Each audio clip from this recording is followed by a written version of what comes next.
अब यहाँ पे आप अमाउंट डालेंगे, संपत्ति की कॉस्ट प्राइस कितनी थी 90,000, कितने में परचेज कर रहे हैं 90,000, अमाउंट डाल देंगे आप यहाँ पे 90,000। अब 2 में आ जाएगा केस, नगद है तो 2 में आप लिखेंगे केस। यहाँ पे आप नरेशन डाल देंगे being furniture purchase by case, नगद खरीदा। आप यहाँ पे नरेशन डाल देना being furniture purchase by case, enter करके सेव कर देंगे। आपने फर्नीचर परचेज कर लिया, अब आप इसका यूज करेंगे, यूज करने के बाद आप इसे सेल करेंगे, लेकिन सेल करने से पहले आप इस पर डेट लगाते। जब ये फर्नीचर आप सेल करते हैं, सेल करने से पहले जितने दिन आपने इस फर्नीचर का यूज किया है उतने दिन का आप उस संपत्ति पे डेट लगाते हैं। तो डेट की एंट्री आप करेंगे F7 से जनरल वाउचर में, बाय में आ जाएगा डेट, अल्टर प्लस सी से यहाँ पे आप डेट का लेजर बना लेंगे। डेट अकाउंट अंडर में आता है इनडायरेक्ट एक्सपेंसेस में, एंटर करके आप इसे यहाँ से सेव कर देंगे।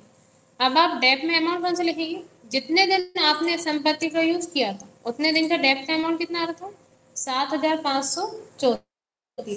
तो आप अमाउंट कौन सा लिखेंगे, यूज डे डेट, यहाँ पे आप अमाउंट डाल देंगे 7,534। अब 2 में आ जाएगा उस संपत्ति का नाम जिस पे आप डेट लगा रहे हैं, किस पे लगा रहे हैं फर्नीचर पे, तो 2 में आप लिखेंगे फर्नीचर, एंटर करेंगे। यहाँ पे आप नरेशन डालेंगे बीइंग डेट ऑन फर्नीचर और एंटर करके सेव कर देंगे। ये होता है 2 एंट्री, आपने फर्नीचर खरीद लिया, उस पर डेट लगा दी। अब डेट लगाने के बाद 1 दिसंबर 2023 को इस फर्नीचर को बेच दिया। अगर ये संपत्ति आप नगद बेच रहे हैं एंट्री करेंगे रिसिप्ट वाउचर में, उधार बेच रहे हैं तो जनरल वाउचर में। अपन नगद बेच रहे हैं तो आप एंट्री करेंगे रिसिप्ट वाउचर में। अब 2 में आ जाएगा उस संपत्ति का नाम जिसको आप सेल कर रहे हैं, क्या सेल कर रहे हैं फर्नीचर, तो 2 में आप लिखेंगे फर्नीचर, क्योंकि बिजनेस से फर्नीचर जा रहा है। इसमें आप अमाउंट डालते हैं नेट सेलिंग प्राइस, जितने में ये फर्नीचर आपका जा रहा है। ये वाला अमाउंट मत डालना आप इसमें कि इतने में तो ये जाना चाहिए था, लेकिन जा कितने में रहा है 70,000 में, आपको कैश कितना मिल रहा है 70,000। तो यहाँ पे आप अमाउंट डालेंगे नेट सेलिंग प्राइस वाला 70,000। अब बाय में आ जाएगा केस, क्योंकि आपको नगद मिल रहा है, केस आ रहा है बिजनेस में, तो यहाँ पे बाय में आ जाएगा केस। यहाँ पे आप नरेशन डालना being furniture sold on case, नगद फर्नीचर बेचा, एंटर करके आप इसे यहाँ से सेव कर देंगे। आपने फर्नीचर खरीदा था 90,000 में, उस पर डेट लाने के बाद फर्नीचर बेच दिया 70,000 में, चलाइए। अब आपके पास फर्नीचर नहीं बचा, लेकिन अभी आप जब एसकेएफ से बेच जाएंगे, आप बैलेंस शीट के लिए भी प्रेस करेंगे, तो आपको यहाँ पे फिर एसेट में देखने को मिलेगा, जब आप इसे एंटर करेंगे बता रहे हैं यहाँ पे फर्नीचर, अभी भी आपसे यहाँ पे अमाउंट बता रहा है 12,000 का आपके पास फर्नीचर है, जबकि अब अपने पास बिजनेस में फर्नीचर नहीं है। अब ये 12,000 क्यों बता रहे हैं, क्योंकि 12,000 का आपको लॉस हुआ था, फर्नीचर पे लॉस हुआ था। देखिए यहाँ पे यही अमाउंट था 12,467, इतने का अपन को लॉस हुआ था। जब तक आप इसकी एंट्री नहीं करेंगे, जब तक आपको वहाँ पे अमाउंट बताएगा।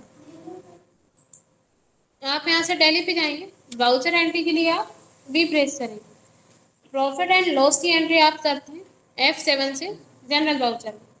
अगर आपको फर्नीचर पे लॉस हो रहा है तो अकाउंटिंग का रूल है, जितने भी लॉस और एक्सपेंसेस होते हैं वो बाय में आते हैं।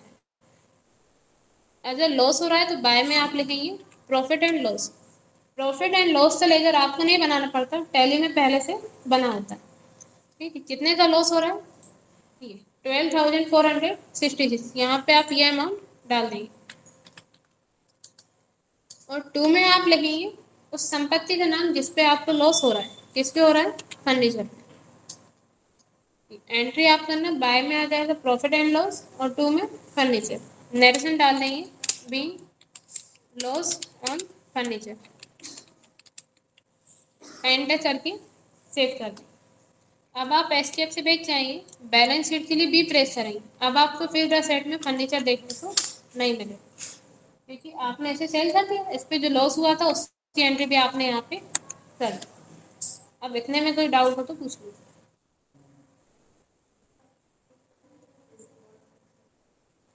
अगर आप ये फर्नीचर उधार परचेज करते हैं तो आप वाउचर एंट्री करेंगे F7 से जनरल वाउचर में। फर्नीचर खरीद रहे हो तो बाय में आ जाएगा फर्नीचर, कितने का खरीद रहे हो आप यहाँ पे अमाउंट डाल देना, और 2 में आ जाएगा उस पर्सन का नाम जिससे आप उधार फर्नीचर परचेज कर रहे हैं। Alt+C से आप उस पर्सन के नाम से लेजर बना लेंगे, सोहन से काम अंडर में ही आ जाएगा सन्ड्री क्रेडिटर्स में। एंटर करना, यहाँ पे आप डाल देना कितने दिन बाद अपन पेमेंट कर देंगे, एंटर करके सेव कर देंगे। ये एंट्री जनरल वाउचर में हो जाएगी, बाय में फर्नीचर, 2 में उस पर्सन का नाम। अगर नगद होता तो एंट्री आप करते पेमेंट वाउचर में, फर्नीचर बाय में ही आता क्योंकि उधार खरीदने चाहे नगद फर्नीचर बिजनेस में आ रहा है, सिर्फ 2 में चेंज हो जाएगा। एंटर करके यहाँ पे आप न्यू रेफरेंस सिलेक्ट कर लेंगे, एंटर करके सेव कर देंगे। अब अगर यही फर्नीचर आप उधार बेचते हैं तो एंट्री किसमें करते हैं, जनरल वाउचर में। नगद खरीदते हैं तो बाय में लिखते हैं फर्नीचर, 2 में उस पर्सन का नाम। लेकिन जब आप इसको उधार जब आप खरीदते हैं तो आप लिखते हैं बाय में फर्नीचर, 2 में उस पर्सन का नाम। लेकिन जब आप इसे उधार बेच रहे हैं तब भी एंट्री जनरल वाउचर में करेंगे, फिर उस कंडीशन में बाय में आ जाएगा उस पर्सन का नाम। Alt+C से आप उसके नाम का यहाँ पे लेजर बना देंगे और आप इसे अंडर में डाल देंगे सन्ड्री डेटर्स में, एंटर करके सेव कर देंगे। बेच रहे हैं ना इसलिए, और यहाँ पे आप न्यू रेफरेंस सिलेक्ट कर लेंगे और 2 में आ जाएगा उस संपत्ति का नाम जिसे आप सेल कर रहे हैं, क्योंकि आप बिजनेस से फर्नीचर जा रहे हैं। एंटर करके आप इसे यहाँ पे सेव कर देंगे। अब कोई डाउट हो तो पूछ लीजिए।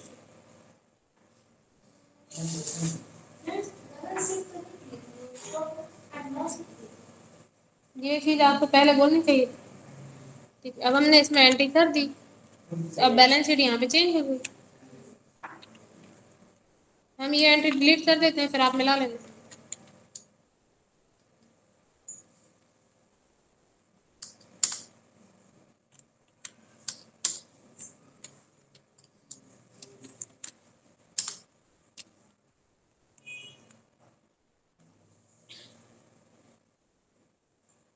क्या आ रहा था अमाउंट,